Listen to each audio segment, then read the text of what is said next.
Enti GH ko say, the almighty Twene Jonas, and come A plus, a brother, Abel reply Kevin Ekobode Taylor for insulting Sebi, former President John Kuffour. Hey, Asɛm Aba Debi. Member on Tribu no Achere Wadwene ama me, ewa comment section. I PENYAH block me that. Mesra say any demo. Oba like video no that one, put subscribe button, somebody click the verification latest update. Aba Achere Wadwene that mama, ewa comment section. Oba so no watch for onya bi asha. You know, Kuffour betena Ghana konya kese so no. Ye nyina nim that time no problem na ewo ho no mo. Ene emwa Kuffour so etimi e de bo man konkon Ghana. In fact, Kuffour ama that time no kana abo bi chinipa ni bia yo Ghana ha no mo.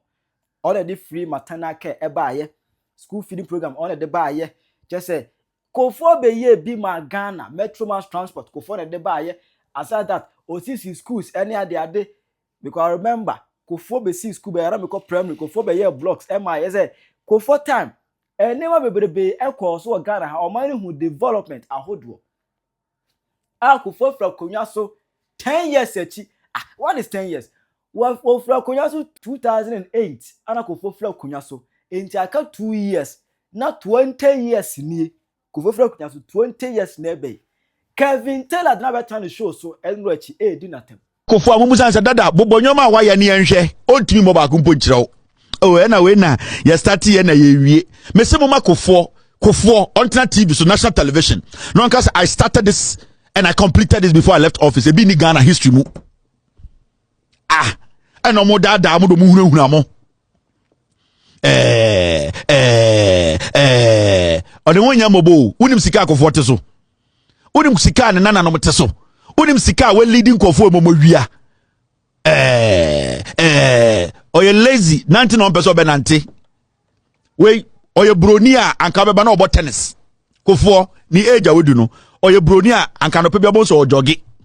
He is just lazy. He doesn't want to walk because when you kwase be piano he is just lazy. He's not disabled. Mama fani kwase disabled category. On betina TV so no kan kire ye say juma de we na me starting na me yi me nsafiri ho bibie ni wo Kuffour tumi wie. Not a single thing. And you know, it's so interesting to see say this ni bia kama hama asem a omu enkwase asem ba kwa me pese metiam se mahama eni si UGMC hospital he sa nkwase akeka no munyai eni munyam hunu na mo force de ma obi a oni mo hwe no munyai abuza fa phone UGMC hospital why eni si phase 1 e 2 phases UGMC hospital da bia omu de de dwa nipa sum no UGMC hospital phase 1 why they see it was started by Atamils funded phase 1. The University of Ghana has played a very important role in the educational system of this dear nation of ours. And I'm particularly happy that 40 years down the line, we are now getting the College of Health Sciences on this campus. I came and met the first batch of medical students in 1963. And at the time, I know that the government of Ghana had entered into an agreement, I believe, with the American government to have the college built here. For some inexplicable reasons, this could not materialize. Now, I would want to assure the University of Ghana that as a government will give them the fullest support.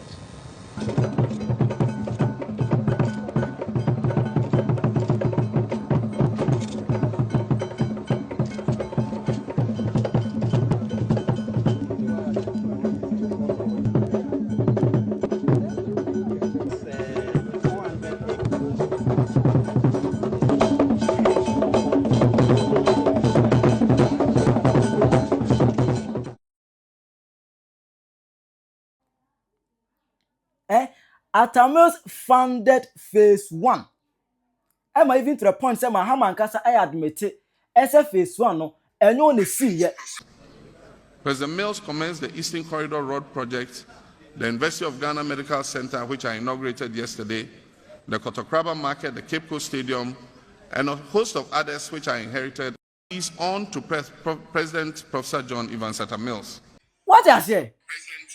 Atamis ne see ye. Mahama just inauguration. Ono ko bia no keke. Phase 1. Atamis ne see ye. Phase 2. Ene go on no phase 2. Enipo see phase 2. It was in 2017. Anna Akufo de call parliament or person what twaso. UGMC was the person or twaso phase 2. And I call parliament. And a parliament approve ye a loan of $50 million. And a dahanomino. $50 million. I mean just screenshot cry. $50 million. Ministry of Health. $50 million. 2017. And the Akufo start here. And we in 2019 echo 2020. 80 UGMC hospital now your body. It was built by Atamils and Akufo, but still, yes, Mahama see UGMC. I don't know about that one. Oh, I don't know my junior man said. I don't want to miss any research. That was ya. I tell you now. Kevin Trabe Kuffour no. I don't know comedian as well. Twene Jonas. GH Kose. Any come A+ brother or more abe reply no. And not what the Kuffour them. Say Kuffour by 1 year Kevin Taylor Kramaye. Kuffour 1 year krano. What the free education by 1 year, yes, glass in Kwabechi Abusiafana. Obechi okay, okay, bye. Of course, you know what it is. I'm too damn popular in the United States. Some of these interactions may remind me pop me. Bye. Of course, now me catch your sabro from the Omunoma, Omunkrama. 80 Kuffour 1 year krano. What the free education by Kuffour Bas. I pay for free. And your friend leadership, Kevin Taylor, meaning said your mom and the man list. Any park with your matema, everyone minute to be a by Massinum. Catch your mama, Buani say, Kuffour by the Oye be a mebo boss amount, and I'm catch us everyone minute to be a by Massinum. The Kevin Taylor Kramaye said your mama and Chien about Passy could Kuffour tema. So what the West you want to tell Cassid in Kuffour tem. Catch and say, me say, or see Kuffour by 1 year. Only the Kuffour bus bury as me Fruby Echo School. I was a witness. Now me flew from Bantima to Quada, so every single day free bus Echo School. That was very, very impressive leadership. What do you say? Me flew Kuffour bus. I know Kuffour day school feeding program by Echo School mu di free. Kuffour na de buy. Inti John Mama kwasi an friend catch and say atemna o ma obedi Kuffour no eye nonfa. Eye nonfa na kachen se onfa ne kwase yensu nyansa ono bo pa se di Nkrofo atema obi di na terminal so de ne kwase ama police for kochi ni pakro bi o ade ma ye no no your mama uni twasere for the meantime na me catch say me blue BMW ni si wanya me shabroni. Of course you know what it is. We are in the great city of water, New York City, baby. Every na me ka bi enhia uncle. Of course minimum beto city no obviously stop the insult abua uni twasere ndisi ni kwase ya your mama krama ya tua Kevin Taylor abuaka. So only Kuffour tem kwasi ante Ghana ho na your mama pictures abonachi oni ne vice ababawa na abro ayo abrowa me si ababawa abrowa na wawu awi ode esika ko abroche ko sa no yade no obo Kevin Taylor chi no odi Kuffour tem no petu anima mi why Kuffour is far better than your mama kwasi ampanyim onu abrowa na ne nsase ayi kotokro no. I'm telling you the fact. Kuffour I Dubri house or join there be at the Kuffour and see who feed your mama. No asoma Kevin Taylor abua se onko di na tem aden we Jimmy sa but obi ko di watem na do kwase ya di America Afro National Ski for momo trom kankan BNI for Jimmy for na mu di America akwachi ni pakro ntu your mama kwase ya NDC ni abua opese obi ja tem ni dia go to Kevin Taylor abua ne fo osuro meninti nyasa kamakuna firi ya se ko fosi o aden na Kevin Taylor obi anu de ntokwa ne so kwajo shede ma hwan wo de ko ne so Twene Jonas de ya ontimi kana se osuro me wadi ase oni John mama kwase ampanyi ni nyina osuro me wadi ase John mama di truma ma na funu nyina aye tokwe entina John mama ntimi ntwa trumu no mu Kevin Taylor John mama di ni trum ti na odwene te se oba no da bia na woni me kuntokwa John mama di Kevin Taylor trum entina o ntimi ntwa trumu hey Jack inti say NDC youth na say ehu da menyame ya Kevin Taylor oye ya yeah, how do you feel? Somebody who supports NDC like anyim nyansa ko school pe there it defend the nyama with facts and figures and I there isua de ehu Kevin Taylor nyama ya oye ya yeah, how do you feel? Video ye vice president in the picture no bonechi you. Into vice president no what's no who then picture book Kevin Taylor nature or yeah Kuffour disrespecting the Mia. How will she feel? And we or normal mamo. Is that how the politics is? Because I know they understand. Jack enyim crime there. Kuffour on odi akọ hepe kokole ye kanyina. Kuffour on odi free basic compulsory, how do we call it, education or the ba nationwide. Kuffour on odi school feeding program or the buy. Kuffour no de metro mass or the buy. Kuffour no de free maternal care or the buy. Kuffour no de national youth employment program. Kuffour no de buy. It is a bet na na catch them the Kuffour mbra no mbobo ade koropa oye impo enkyere ya na chede Jack sab wadwen adwuma wadwen on ye adwuma. How can you come and do this thing? We are not the ayaw bia so do na Kuffour nya disabled mo fa nka disabled category obenya kwasem mu epian awo gyan a wonsa ya akwan wonsa ya akwan ya ka de fafa ha na fafa fa kan wa so akra ntumi nka emfa nkan. You have the audacity to insult Kuffour because some idiots are behind you paying you to do that job for them. Where you mind there won't tua or cow na be young painful. What's Sami Jemfi Mona all these boys Jack Wolko when you party or be the gold board no or be ha. These young boys are making it. What they there? Tina wo kwana numu ho bring no kwana numu ho. Na one more sika na be young for the hen. Hey brother, you could 50 years old. Wombel benina hu de adwuma ye ni. Me papa otuan ka don young crofo. Yankopon be wiase talent od man de call young crofo one ye din. One ye ya na wuti aye dey na we ya ada botase na ye dey na otwe na ebe krache. Ilijim obi ntumi nka nche Oganafo ya wo suro dem wuti aye dey una o ma ne twa botase nti won ntumi nka no kwan ne nche iye jimifo ejim pa de it's not ya impayinfo na wotua oka senkalian for free crank e be fa na dem a yam we tua oka. That is the profession. Your profession is to insult people. Rache your kwasiam pain so we busuam pain kan kira wa your kwasiam pain da bodam brad mete na what's in there what do to board do Ghana mete I don't know how true it is but mete na not what to board do Ghana mache de nya kakra tafre wo ho nti one night dey young crofo mete no was a girl ya fake doctor ya nansemu woman appointment ya wo gifinisem sana ne doctor nko onye correct na nyini ye adwuma okita mpemfu no information na mo de blackmail won na mo de giska e be ka che de Kuffour wa mbobra awo na wo papa bobra nka akotena US are young crofo wo papa obobra nka akotena US are young crofo brother lijim dodo lijim Jimmy be wo wa olko echi linyin 50 years you shouldn't be doing this.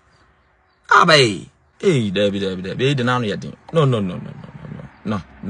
ma mutua ne kan so odi dam kwasi asem na o nkodo level aye politics na edun ye o oya reho ankenye politics a na Kevin Taylor entimi mbabo ntime kase Kuffour anim just like that. Sankenye Ghana politics na ye tanya na Kevin Taylor ebetimi ababontia be kasa Kuffour anim just like that. What say dia na Kuffour aye emrema na Kuffour wo power o pa dia ba ko pa Kuffour aye mo man Ghana Kuffour jimi aye ye ex-president Kuffour wo jimi onjine Ghana ho kra no or the free maternity hall ebai Kuffour na wuti oye lazy Kuffour na wo respect no as a president Kuffour na wo buni se wajimi no kura pono ukwa wo hospital na yenjo 10 pesos Kuffour na de bai what you are not told nchen Kuffour na wo fi se oye lazy wo fi se wajimi no wanya ade kura no wanya ade Kuffour anya ade kura no odi ebi dam bai ebi dam odi bai Kuffour anya ade kura no Kuffour tetia pansama sai a wo fi se Kuffour sai no kura no ono no start a feeding program free ono no start free free school, free health insurance. Kuffour na started. Mummy appreciate your president for baba betena so akọ. Mummy appreciate. Na yenjai in some money, yenjai atemididie, yenjai hypocrisy, yenjai kwasi asem a yeka e de fa ye ex-president a wa baba betena so akọ no. Mummy yenjai nya achum. Na yenjai because oni amambuo mu biem. Kuffour. Wuri ma dia Kuffour abaya mo man Ghana. Say if you have right to disrespect Kuffour, everybody have right to disrespect your father. Say we were right to say, obe disrespect Kuffour. Obe be right to disrespect your papa. It to be careful. Niawo can be any be careful. Kuffour. Me want this or no to say, me not disrespect Kuffour. Say me want this year. Ono say me not disrespect Kuffour. O party never power, NDC government never power. Adentina nyuma pa NDC for ye no. Adentina won ka ho asem. Na Kuffour ono wa babedi o mampahini kɔ no e na wo ka no ho asem. Does it make sense for you? O party never power. Yes, MPP party nye. Yes, MPP party nye. And a Ghana for ya to abadia ma NDC. And NDC about power. Can you ma NDC for ye? Simple. Adi NDC for ye. Can who asem? No be a opposition. The whole can who asem I then. I don't know how to put it. But me NYM mama and me nimsi abesia pharmacy na me ba be deliver ma no. NDC aye campaign approve to me. Na se to me no omo enjoy na nipa obetimi abo omo to me no ho ban. Ama omo ye nipa or tena ne platform so ye aboa kwasia without any fact, without any proof. Na ye aboa kwasia nkwa no de or de bo omo to me no ho ban, and they think that person is supernatural power there. No. Kevin Taylor atena wa ka kire a former president of this land. Kuffour say, Kuffour is lazy. That's why I was finding myself in a wheelchair. Na said in previous obenya kwasia bi so ma kwasia na piano. Na empanyimfo amu okromu a ene the entire NDC. Asem na waka no musimu humfunso bia wo mu dia. Ene mo kire say we are living in a compound, a grass compound. Ye betimi atro stones. Na mum emfa boni bia anya dey emma. Na obi koka bia eni kwan se mo che no na eyede ya mu humfunso bia wo mu no eyede ya se de Kuffour be ball e kwan to ho e ma hisesensi John Dramani Mahama aba be president no eyede ya obe former president na na do dan Kuffour do obedi 8 years wo kọ oye former eyede ya hisesensi John Dramani Mahama wono so obe former president na ye be ka the same asem na kire no because se bi previous na je no ote akona no so no wonyare. Nemum say yetimi fa issues to ono na ye breakdown yetimi de yare ebe fam na mo say a democracy mo say a politics na ye practice enti no boni bia nim because the government in power no o protect mo the government in power wono na e kasama mu nti mo say boni bia nim dia to yate mo kire ye kwan ya fa so ye politics na mam ye hu say politics no ye betimi de yare baba beto so ne ya digest boni bia nim. Na me ade ba akopɛ na betimi dia me abra wo power ida so obechime ana abebo me asa etisi ye ka asema me NY ka na wo buafu no wo buafu me we me na me fa ho bai enti Kevin mama Kevin Taylor anti ase se wonya supernatural power na emane fa nse ni tirimu se wo ye osean me memo anu aduane abo ye woni pa bi ho no ma wa adwene se wo wachi adinese ni nipa no by the di ni penalty wo di nachi wo bepra Chida wa bi mfama me e wo comment section. Ayi PENYAH Media. Akra.